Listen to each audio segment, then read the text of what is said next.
Hello बच्चों, good afternoon. बच्चों, मैंने तो एक लेसन और एक पोएम क्वेश्चन आंसर सब दिया है। अभी हम तीसरे लेसन की ओर बढ़ेंगे। तो आज हम नया लेसन गिल्लू के बारे में जानकारी प्राप्त करेंगे। गिल्लू गिल्लू क्या है? गिल्लू किसे कहते हैं? गिल्लू क्यों नाम रखा है? तो गिलहरी का जो बच्चा है, छोटा बच्चा है, तो उसे लेखिका गिल्लू नाम से पुकार रही है। तो आज हम गिल्लू के बारे में जानकारी प्राप्त करेंगे। उसके पहले गिल्लू इस लेसन के लेखिका का परिचय देती हूँ। सब्जेक्ट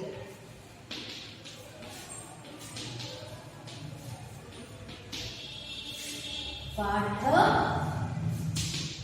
3 गिल्लू। इस पाठ की लेखिका महादेवी वर्मा है। लेखिका महादेवी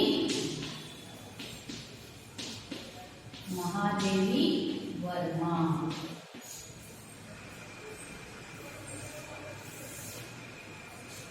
तो पहले हम लेखिका परिचय प्राप्त करेंगे।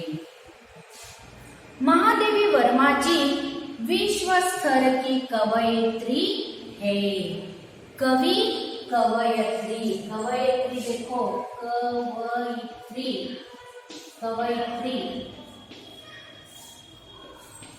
कवि या यह एक पुल्लिंग स्त्रीलिंग शब्द। कवयित्री आप कवयित्री करेक्ट लिखना, कवियत्री नहीं, कवयित्री। उन्हें आधुनिक मीरा भी कहा जाता है। किसे? महादेवी वर्मा को। उनका जन्म 24 मार्च 1907 को फर्रुखाबाद में हुआ। उनके पिता गोविंद प्रसाद वर्मा और माता हेमा रानी थी। उन्होंने प्रयाग के विश्वविद्यालय से संस्कृत में एमए उपाधि प्राप्त कर प्रयाग के महिला विद्यापीठ में प्रधानाध्यापिका का पद संभाला। महादेवी वर्मा जी ने गद्य और पद्य दोनों की रचना की है। महादेवी वर्मा गद्य यानी लेसन भी उसने लिखा है, तो पोयम भी उसने लिखा है। गद्य और पद्य दोनों की रचना की है।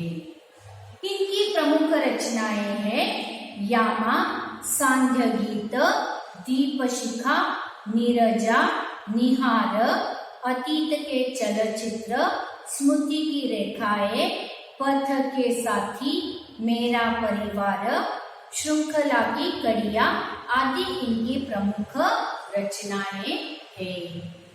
महादेवी वर्मा जी को सेक्सरिया, मंगल प्रसाद, द्विवेदी पदक आदि अनेक पुरस्कार से प्राप्त हुए हैं। उनकी यामा के लिए ज्ञानपीठ पुरस्कार प्राप्त हुआ है। उन्होंने अनेक रचनाएं की है, उसमें यामा नाम के जो रचना की है इसके लिए क्या है, ज्ञानपीठ पुरस्कार प्राप्त हुआ है। इस महान रचनाकार का निधन सितंबर सन 1987 को हुआ।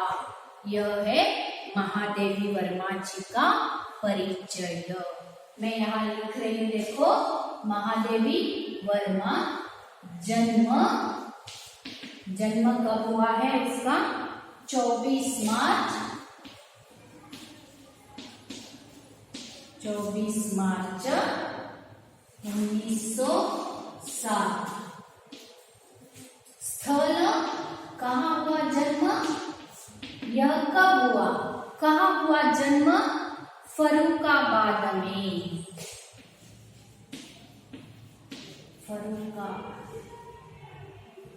फर्रुखाबाद में।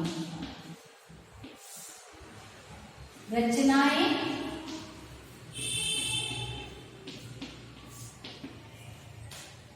उनकी प्रमुख रचनाओं का नाम लिखती हूं, देखो। यामा, दीपशिखा,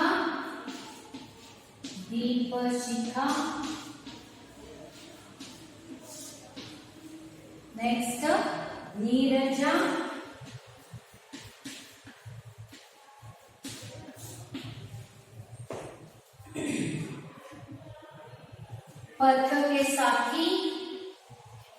पथ के साथी, मेरा परिवार,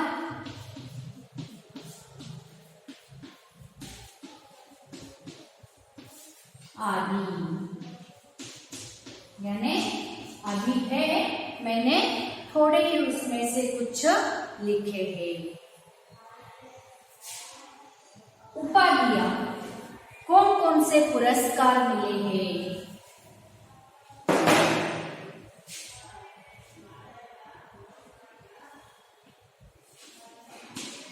पुरस्कार, यानी यामा के लिए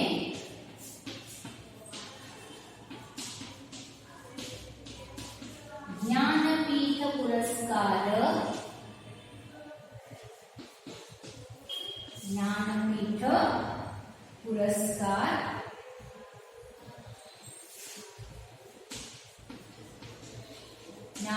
पुरस्कार, प्राप्त,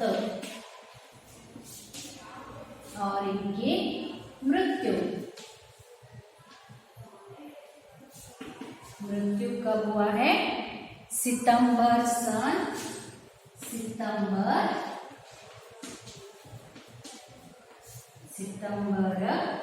1987 में।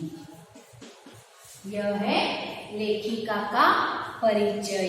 कवयित्री, लेखिका, यह लेखिका भी है और कवयित्री भी है।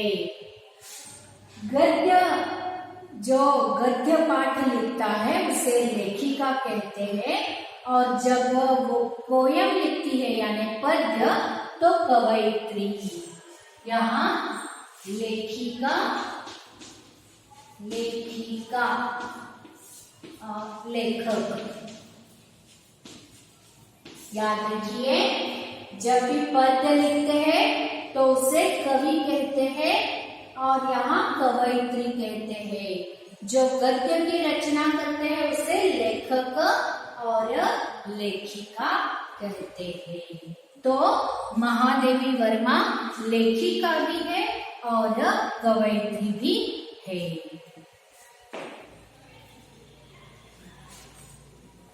इस पाठ का आशय हम देखेंगे।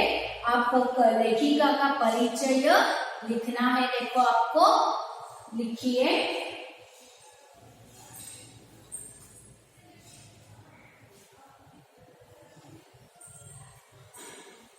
आपके पास टेक्स्ट बुक नहीं है, इसीलिए मैंने लेखिका का परिचय शॉर्टकट यानी जो इम्पोर्टेंट है उतना ही मैंने लिखा है।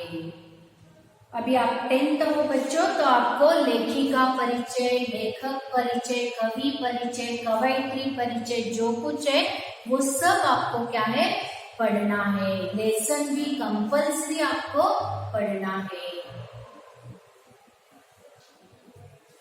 नेक्स्ट, इस पाठ का आशय हम देखेंगे।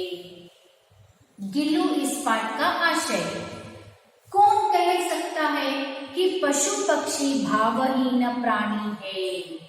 भावहीन यानी उनको भाव नहीं है, यानी वो भी प्राणी। देखो, जिस घर में कुत्ते, बिल्ली, पक्षी वो सब पालते हैं तो वो भी भाव, उनको भी भाव रहता है, दुख सुख वो सब उनको भी रहता है। वो भावहीन प्राणी नहीं है। वे भी हमारी तरह कभी कभार हमसे भी अधिक भावनाकुल, विचारवान और सहृदयी व्यवहार करते हैं। मनुष्य से भी प्राणी जो है वो भावानुकूल होता है। देखो अभी बहुत घरों में कुत्ता बिल्ली ये सब पालते हैं, तो जिन घर में कुत्ता या बिल्ली पालते हैं तो वो प्राणी देखो बहुत ही क्या है अटैचमेंट रहता है, यानी घर में किसी को कुछ हुआ है तो वो भी खाना नहीं खाते, यानी उनको भी भाव है। मनुष्य से ज्यादा प्राणियों को भाव है, विचारवान है, सहृदयी है पशु यानी प्राणी।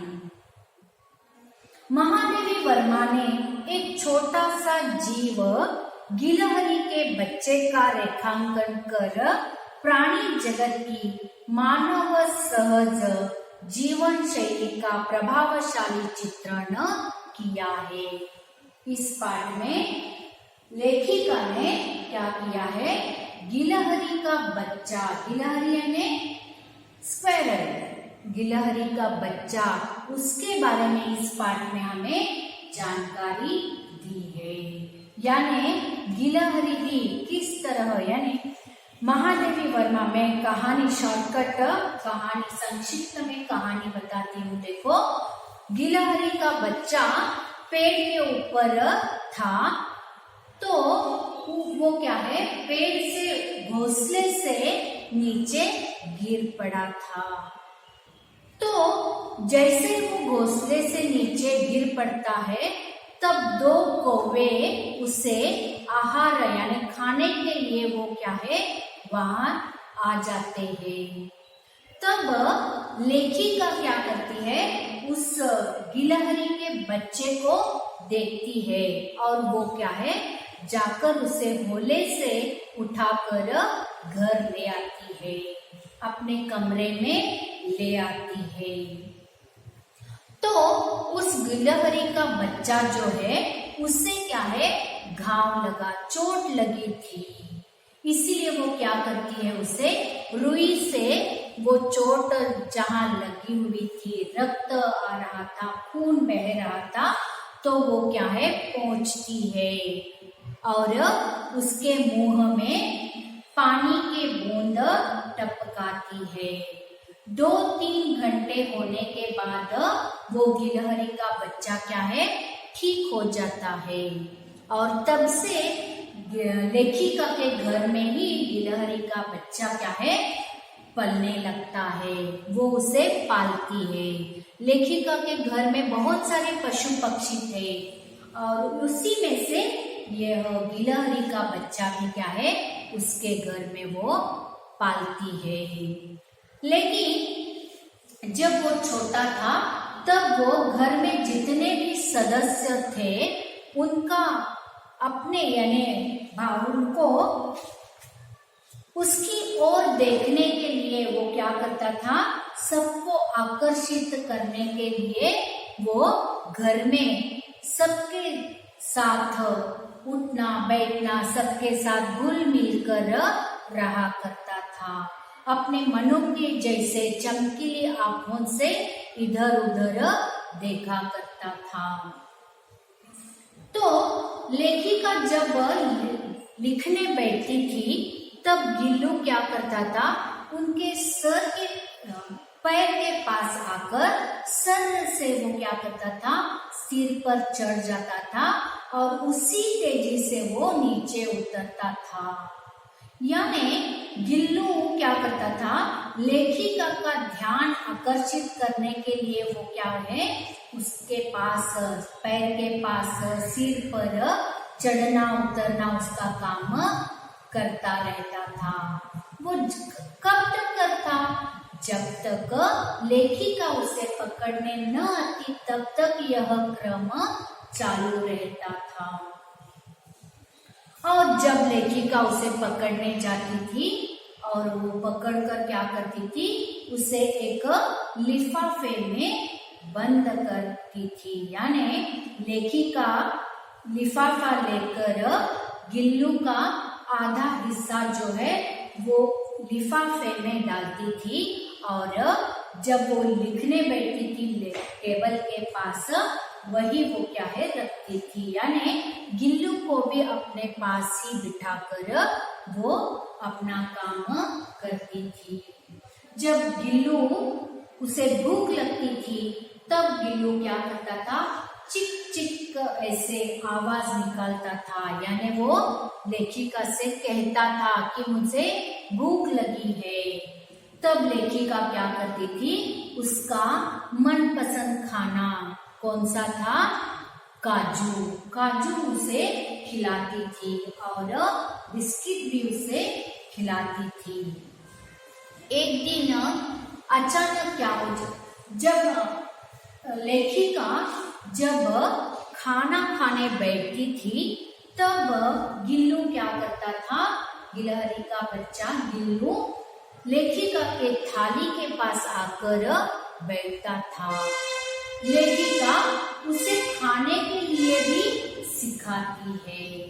लेखिका के घर में बहुत सारे पशु पक्षी थे, लेकिन उनसे वो क्या है, ज्यादातर गिल्लू से ही वो आकर्षित थी। गिल्लू, सिर्फ गिल्लू ही लेखिका के पास बैठना, उठना, सोना, वो सब लेखिका के पास ही रहता था। जब लेखिका खाने के लिए बैठती थी तब उसके थाली के पास आकर उसी की थाली में वो खाना खाता था। तब लेखिका उसे एक एक अन्न का कण क्या है, किस तरह खाते हैं, वो भी क्या है वो सिखाती है। अचानक एक दिन लेखिका का क्या है, अपघात, एक्सीडेंट हो जाता है। तब उसे कुछ दिन अस्पताल में रहना पड़ता है। तब गिल्लू घर में लेखिका दिखाई नहीं देती, महादेवी वर्मा वो सब जगह कमरे में ढूंढता है, लेकिन उसे महादेवी वर्मा लेखिका दिखाई नहीं पड़ती। लेखिका ने गिल्लू के लिए रहने के लिए एक झूला भी बनाया था। खिड़की के पास उसने वो झूला लटकाया था। उसी झूले में जाकर गिल्लू बैठता था और स्वयं क्या है, झूलता था। तो जब लेखिका उसे दिखाई नहीं देती तब गिल्लू क्या करता है, सब जगह ढूंढता है और जाकर वो अपने झूले में बैठ जाता है। जब कोई कमरे में उसे खाना देने के लिए उसका प्रिय खाद्य काजू था, काजू देने जब आते थे तब वो क्या है, उस दिन यानी जितने दिन लेखिका अस्पताल थी उतने दिन उसने खाना भी नहीं खाया था। जब वापस लेखिका घर आती है तब वो देखती है कि झूले में बहुत सारे बिस्किट और उसका प्रिय खाद्य काजू पे ऐसे ही पड़े थे। यानी इससे ही हमें पता चलता है कि प्राणी, पशु, पक्षी भी क्या है, भावनाकुल है, उन्हें भी भाव है, सुख दुख है। यानी घर में कोई दुख है तो वो प्राणी, पालतू प्राणी जब हम पालतू जो रहते हैं पशु, वो भी क्या है, चुपचाप बिना खाए हुए ऐसे ही रोते बैठते हैं। और जब खुश रहते हैं, घर में कुछ खुशियां है तो वो प्राणी भी क्या है, खुशी से रहते हैं। यानी उन्हें भी भाव है, सुख दुख विचार, वो भी क्या है, मनुष्य की तरह विचार करते हैं। तो जब लेखिका वापस आती है तो वो झूले के पास बहुत सारे बिस्किट और काजू देखती है। तब उसको लगता है कि जब मैं घर में नहीं थी इसीलिए गिल्लू भी क्या है, अपना खाना पीना उसने भी त्याग दिया था। कुछ दिन के बाद यानी गिलहरी की अवधि सिर्फ 2 बरस रहती है। 2 बरस तक महादेवी वर्मा जी के घर में ही गिल्लू रहा था। जैसे ही उसका अंतिम दिन आए तब गिल्लू के पंजे ठंडे पड़ने लगे। पंजे यानी आगे के 2 हाथ वो ठंडे पड़ने लगे और तब महादेवी वर्मा क्या करती है, उसे हीटर लगाकर उसके पंजे गर्म करती है, यानी थोड़ा उष्णता देने की वो कोशिश करती है। लेकिन प्रातः काल में गिल्लू क्या है, चिर निद्रा में सो जाता है। तो यही गिल्लू के बारे में ही क्या है, इस पाठ से हम जानकारी प्राप्त करेंगे। आप अभी मैंने संक्षिप्त में आपको कहानी सुनाई है। नेक्स्ट पीरियड में, नेक्स्ट अवधि में हम क्या करेंगे, फिर एक एक पैराग्राफ पढ़कर मैं एक्सप्लेन आपको बताती हूँ। धन्यवाद बच्चों।